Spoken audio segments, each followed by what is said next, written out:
বাংলাদেশে একটা অমানবিক সরকার জঘন্যতম পরিস্থিতির সৃষ্টি হয়েছে। এই পরিস্থিতি মানবিকতাকে হার মানাচ্ছে, মানবিক মূল্যবোধকে সরাসরি হত্যা করছে। এই ভয়াবহ পরিস্থিতি বাংলাদেশের সংখ্যালঘু, বিশেষ করে সনাতন ধর্মাবলম্বীদের উপর আক্রমণের ঘটনাবলী নিয়ে উদ্বিগ্নতার সঙ্গেই এই অভিমত ব্যক্ত করলেন রাজ্যের মৎস্য ও প্রাণী সম্পদ বিকাশ দপ্তরের মন্ত্রী সুধাংশু দাস।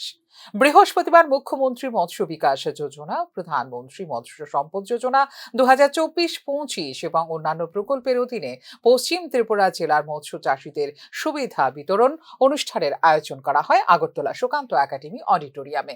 মৎস্য চাষীদের 3 চাকার গাড়ি কেনার ক্ষেত্রে তপশিলি জাতি এবং উপজাতিদের পাশাপাশি মহিলাদের জন্য 60% ভর্তুকি এবং সাধারণ শ্রেণীর মৎস্য চাষীদের জন্য 40% ভর্তুকি দেওয়া হচ্ছে সরকারের পক্ষ থেকে বলেও এদিন জানিয়েছেন মৎস্য ও প্রাণী সম্পদ বিকাশ দপ্তরের মন্ত্রী সুধাংশু দাস।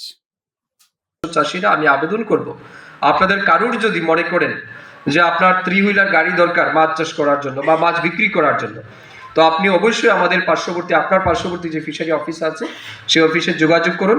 আপনি যদি এসসি এবং এসটি হন তাহলে এবং মহিলা হন তাহলে 60% সাবসিডি ফিশারি ডিপার্টমেন্ট দেবে। ঠিক আছে সন্তোষবাবু? হ্যাঁ, তো এই সুবিধা কিন্তু আমরা দিচ্ছি। এখন প্রশ্ন থাকবে যারা আমরা জেনারেল ওবিসি আছে আমাদের কি হবে?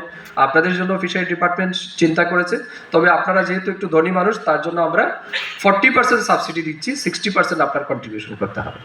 কেমন? অর্থাৎ 100 টাকার মধ্যে 60 টাকা আপনি দেবেন, 40 টাকা ডিপার্টমেন্ট আপনাকে সাবসিডি দেবে।